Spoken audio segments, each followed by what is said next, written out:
നമസ്കാരം. തെരഞ്ഞെടുപ്പിൽ സർക്കാർ വിരുദ്ധ വികാരം ശക്തമാണെന്ന് അഭിപ്രായപ്പെട്ടിരിക്കുകയാണ് ചെന്നിത്തല. അയ്യപ്പനോട് കളിച്ചവരാരും ജയിച്ചിട്ടില്ല. കോടിക്കണക്കിന് ആളുകളുടെ വികാരം സർക്കാർ വ്രണപ്പെടുത്തി. മന്ത്രിമാരെ മുഖ്യമന്ത്രി സംരക്ഷിക്കുകയാണ്. മന്ത്രി അറിയാതെ ഒരു കൊള്ളയും നടക്കില്ല എന്നും അദ്ദേഹം പറയുന്നു. തെരഞ്ഞെടുപ്പിൽ ശബരിമല വിഷയം തീർച്ചയായും പ്രതിഫലിക്കും. നിയമസഭാ തെരഞ്ഞെടുപ്പുമായി ബന്ധപ്പെട്ടുയർന്ന കോഴ ആരോപണങ്ങളിൽ പ്രത്യേക അന്വേഷണ സംഘത്തിനു മുന്നിൽ താൻ ഹാജരാകുമെന്നാണ് ചെന്നിത്തല അറിയിച്ചിരിക്കുന്നത്. നാളെ SITക്ക് മുൻപാകെ ഹാജരാകും. നിർണായകമായ പല കാര്യങ്ങളും വെളിപ്പെടുത്തുമെന്നും അന്താരാഷ്ട്ര ബന്ധങ്ങളെക്കുറിച്ച് അന്വേഷണം നടത്തണമെന്നും അദ്ദേഹം പറയുന്നു. ശബരിമല സ്വർണ്ണക്കൊള്ളയിലെ അന്വേഷണത്തിൽ അവകാശവാദം ഉന്നയിക്കാൻ മുഖ്യമന്ത്രി പിണറായി വിജയന് ഒരു അവകാശമില്ലെന്നും പ്രതിപക്ഷ നേതാവ് VD സതീശൻ പറഞ്ഞു. ഹൈക്കോടതിയുടെ ഇടപെടൽ മൂലമാണ് അന്വേഷണം നടക്കുന്നതെന്ന് അദ്ദേഹം ചൂണ്ടിക്കാട്ടി. മുൻ മന്ത്രി കടകംപള്ളി സുരേന്ദ്രന്റെ ചോദ്യം ചെയ്യലും അറസ്റ്റും നീട്ടിക്കൊണ്ടുപോകുവാനാണ് സർക്കാർ ശ്രമിക്കുന്നതെന്നാണ് സതീശൻ ആരോപിച്ചത്. അയ്യപ്പന്റെ സ്വർണം മോഷ്ടിച്ചവർക്കെതിരെ എന്തുകൊണ്ടാണ് CPM നടപടിയെടുക്കാത്തത്? കേരളത്തെ അതിദാരിദ്ര്യമുക്ത സംസ്ഥാനമായി പ്രഖ്യാപനം നടത്തിയത് വെറും PR സ്റ്റണ്ടാണ്. ഡൽഹിയിൽ പോയി പ്രധാനമന്ത്രി നരേന്ദ്രമോദിയുടെയും കേന്ദ്രമന്ത്രി അമിത്ഷായുടെയും മുൻപിൽ നിൽക്കുകയാണ് പിണറായി വിജയന്റെ പ്രധാന പരിപാടി. എവിടെ ഒപ്പിടാൻ പറഞ്ഞാലും അവിടെ ഒപ്പിടും. BJPയെ ഭയന്നാണ് CPM ഭരിക്കുന്നത്. പണ്ടും പല പാലവും ഉണ്ടായിരുന്നു.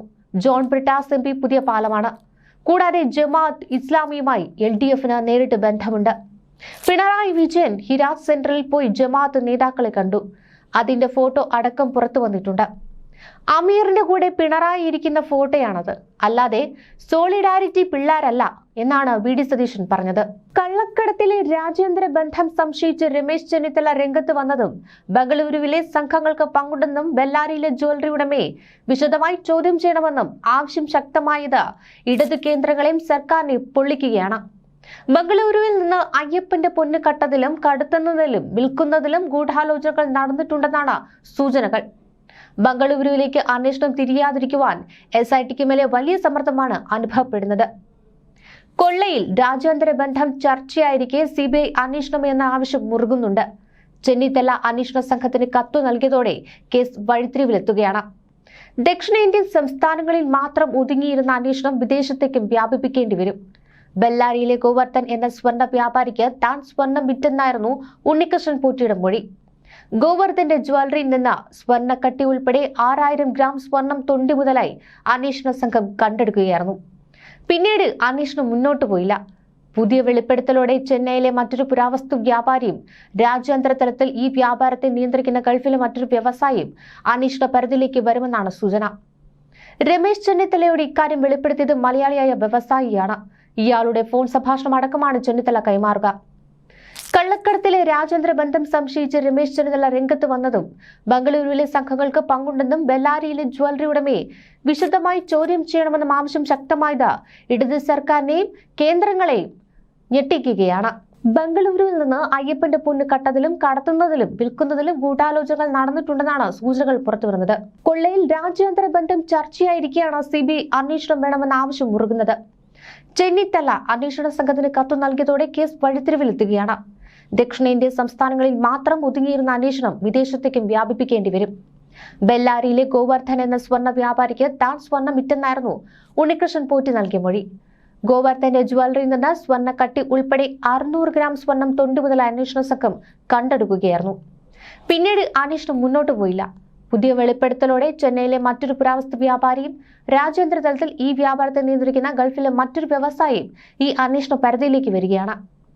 UB ഗ്രൂപ്പ് 1998 പൊതിഞ്ഞ സ്വർണം തന്നെയാണോ ബെല്ലാരിയിൽ നിന്ന് കണ്ടെടുത്തതെന്നതിന്റെയും ദ്വാരപാലക ശില്പങ്ങളിലും കട്ടിലയിലും ഇപ്പോൾ പൊതിഞ്ഞിട്ടുള്ള സ്വർണം UB ഗ്രൂപ്പ് പൊതിഞ്ഞ സ്വർണവും തമ്മിൽ വ്യത്യാസമുണ്ടോ എന്നതിന്റെ പരിശോധന തിരുവനന്തപുരത്ത് VSSC ലാബിൽ നടക്കുകയാണ്. അടുത്ത ആഴ്ചയാണ് ഇതിന്റെ പരിശോധനാ ഫലം പുറത്തുവരിക. ബെല്ലാരിയിൽ നിന്ന് കണ്ടെടുത്ത സ്വർണം ശബരിമലയിലേത് അല്ലെങ്കിൽ കഥ മാറും. ചെമ്പുപാളിയും പരിശോധിക്കുകയാണ്. ചെമ്പുപാളിയുടെ കാലപ്പഴക്കം കുറവാണെങ്കിൽ യഥാർത്ഥ സ്വർണ്ണപ്പാളികൾ നഷ്ടപ്പെട്ടുവെന്ന നിഗമനത്തിലേക്ക് എത്തും. കേസ് ആദ്യം അന്വേഷിച്ച ദേവസ്വം വിജിലൻസിന്റെ റിപ്പോർട്ടിൽ സ്വർണ്ണപ്പാളികൾ മാറ്റിയെന്നും പുതിയ ചെമ്പുപാളിയിൽ സ്വർണം പൂശിയെന്നുമുള്ള സംശയം ഉന്നയിച്ചിരുന്നു. യഥാർത്ഥ പാളികൾ വിദേശത്ത് വിലയേറിയ പുരാവസ്തുക്കൾ വാങ്ങുന്ന വ്യവസായികളിലേക്ക് എത്തിയെന്ന ചില വിവരങ്ങൾ അന്വേഷണ സംഘത്തിന് ലഭിച്ചിരുന്നെങ്കിലും തെളിവ് കിട്ടിയിരുന്നില്ല. എന്നാൽ പരിശോധനാ റിപ്പോർട്ട് വരുന്നതോടെ എല്ലാം വ്യക്തമാകും. ശബരിമല സ്വർണ്ണക്കൊള്ളയ്ക്ക് പിന്നിൽ ബെല്ലാരിയിലെ ജ്വല്ലറി ഉടമ ഗോവർദ്ധൻ അടക്കമുള്ളവരുടെ പങ്കിനെ കുറിച്ച് നിരവധി സംശയങ്ങൾ ഉയർന്നിട്ടുണ്ടെന്നാണ് റിപ്പോർട്ടുകൾ. ഗോവർദ്ധൻ ഒരു സാധാരണ സ്വർണ്ണ വ്യാപാരിയല്ല. ചിക്കമംഗലൂരിലെ സ്വർണ്ണഖനികളുമായി ഇയാൾക്ക് ബന്ധമുണ്ട്. ഖനി ഉടമകളുമായി നേരിട്ട് വ്യാപാരം നടത്തുന്നയാളാണ്. 2020 ഉണ്ണികൃഷ്ണൻ പോറ്റി സ്മാർട്ട് ക്രിയേഷൻസിൽ നിന്നും കൽപേഷ് വഴി സ്വന്തമാക്കിയ സ്വർണം ഇത്രയും നാൾ ഉരുപ്പടിയായി മാറ്റാതെ എന്തുകൊണ്ട് ഇയാൾ സൂക്ഷിച്ചു വെച്ചു എന്നതും സംശയത്തിന് ഇട നൽകുന്നു.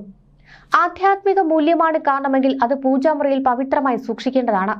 ഇതൊന്നുമല്ലാതെ നേരിട്ട് ജ്വല്ലറിയിൽ നിന്നും സ്വർണം കൈമാറിയപ്പോഴേ SIT ഇയാളെ നിരീക്ഷണ വലയത്തിലാക്കിയിരുന്നു. ശബരിമല സ്വർണ്ണക്കൊള്ള കേസിലെ 1-ാം പ്രതി ഉണ്ണികൃഷ്ണൻ പോറ്റിയുടെ ബാംഗ്ലൂരിലെ വസതിയിൽ നിന്നും സുഹൃത്ത് ഗോവർദ്ധന്റെ ബെല്ലാരിയിലെ റെഡാം ജ്വല്ലറിയിൽ നിന്നുമായി 176 ഗ്രാം, അതായത് 22 പവൻ സ്വർണ്ണമാണ് കണ്ടെടുത്തിരുന്നത്.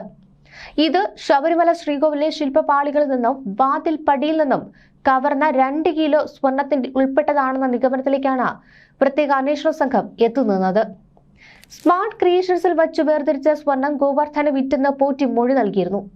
സ്വർണ്ണക്കൊള്ളയിൽ പങ്കില്ലെന്നും മോഷ്ടിച്ചതാണെന്ന് അറിയാതെ പോറ്റിയിൽ നിന്ന് സ്വർണം വാങ്ങിയെന്നുമാണ് ഗോവർദ്ധന്റെ മൊഴി. ഇതിന്റെ അടിസ്ഥാനത്തിലാണ് പോറ്റിയുമായി പ്രത്യേക അന്വേഷണ സംഘം ബംഗളൂരുവിലേക്ക് പോയത്. പോറ്റിയുടെ വീട്ടിലെ റെയ്ഡിൽ ബാങ്ക് രേഖകളും ഭൂമിയുടെ ആധാരങ്ങളും പിടിച്ചെടുത്തിരുന്നു. സ്വർണം വിറ്റുകിട്ടിയ പണം പങ്കിട്ടത് ആരൊക്കെ എന്നത് അറിഞ്ഞാലേ പാളിയും കട്ടിലയും കൊടുത്തുവിട്ടവരും തീരുമാനമെടുത്തവരും ഉൾപ്പെടെ ഗൂഢാലോചനയുടെ ചുരുളെഴിയും. കൊള്ളയടിച്ച ബാക്കി സ്വർണം എവിടെയെന്നതിനും ഉത്തരം കണ്ടെത്തണം. സ്വർണം വീണ്ടെടുത്തതോടെ ഗോവർദ്ധനെ സാക്ഷിയാക്കുവാനും SIT നീക്കം നടത്തിയിരുന്നു. സ്വർണം കണ്ടെത്തിയ ഗോവർദ്ധന്റെ ജ്വല്ലറിയുടെ ഉദ്ഘാടനത്തിന് പൂജ ചെയ്തതും ഭദ്രദീപം കൊളുത്തിയതും ശബരിമല തന്ത്രി കണ്ഠരര് മഹേഷ് മോഹനരായിരുന്നു. 2023 ജൂലൈ 3-നാണ് ഉദ്ഘാടനം ചെയ്തത്. വീട്ടിൽ ഭഗവതി സേവയും ഗണപതി ഹോമവും നടത്തി. ശ്രീകോവിലിന്റെ വാതിൽ മാറ്റിവെക്കൽ സ്പോൺസർ ചെയ്തത് ഗോവർദ്ധനായിരുന്നു. വാതിൽ കൊണ്ടുവരുന്നതിനിടെ ഇളംപള്ളി ക്ഷേത്രത്തിൽ നൽകിയ സ്വീകരണത്തിൽ അന്നത്തെ ദേവസ്വം പ്രസിഡന്റ് A. പത്മകുമാർ ഗോവർദ്ധനെ ആദരിക്കുകയും ചെയ്തു. ഇതിനിടെ ശബരിമല സ്വർണ്ണക്കൊള്ളയിൽ ദേവസ്വം ബോർഡ് മുൻ പ്രസിഡന്റ് പത്മകുമാറിനെ അന്വേഷണ സംഘം കസ്റ്റഡിയിലെടുത്ത് ചോദ്യം ചെയ്തു. ദ്വാരപാലക ശില്പ സ്വർണ്ണപ്പാളി കേസിലായിരുന്നു ചോദ്യം ചെയ്യൽ.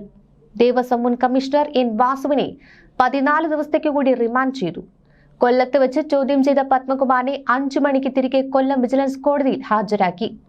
കഴിഞ്ഞ ദിവസം അറസ്റ്റ് രേഖപ്പെടുത്തിയ ദ്വാരപാലക ശില്പ സ്വർണ്ണപ്പാളി കവർച്ച കേസിൽ പത്മകുമാറിനെ കസ്റ്റഡിയിൽ ചോദ്യം ചെയ്യണമെന്നാവശ്യപ്പെട്ട് SIT നേരത്തെ കൊല്ലം വിജിലൻസ് കോടതിയിൽ അപേക്ഷ സമർപ്പിച്ചിരുന്നു. വൈകുന്നേരം 5 മണിവരെയാണ് കസ്റ്റഡി അനുവദിച്ചിരുന്നത്. പത്മകുമാറിനെ രാവിലെ നേരിട്ട് കോടതിയിൽ ഹാജരാക്കുകയായിരുന്നു. ശബരിമല ശ്രീകോവിലിലെ കട്ടിലപ്പാളി സ്വർണ്ണ കവർച്ചാ കേസിലെ പത്മകുമാറിന്റെ ജാമ്യാപേക്ഷയിൽ വെള്ളിയാഴ്ചയാണ് കോടതി വിധി പറയുക. അപേക്ഷയിലെ വാദം പൂർത്തിയായി. N. വാസുവിനെ 14 ദിവസത്തേക്ക് കൂടിയാണ് റിമാൻഡ് ചെയ്തത്. റിമാൻഡ് കാലാവധി തീരുന്നതിനെ തുടർന്ന് വാസുവിനെ കോടതിയിൽ ഹാജരാക്കുകയായിരുന്നു. ദേവസ്വം മുൻ അഡ്മിനിസ്ട്രേറ്റീവ് ഓഫീസർ സുധീഷ് കുമാറിന്റെ ജാമ്യാപേക്ഷയിലും അടുത്ത തിങ്കളാഴ്ച കൊല്ലം വിജിലൻസ് കോടതി വിധി പറയും.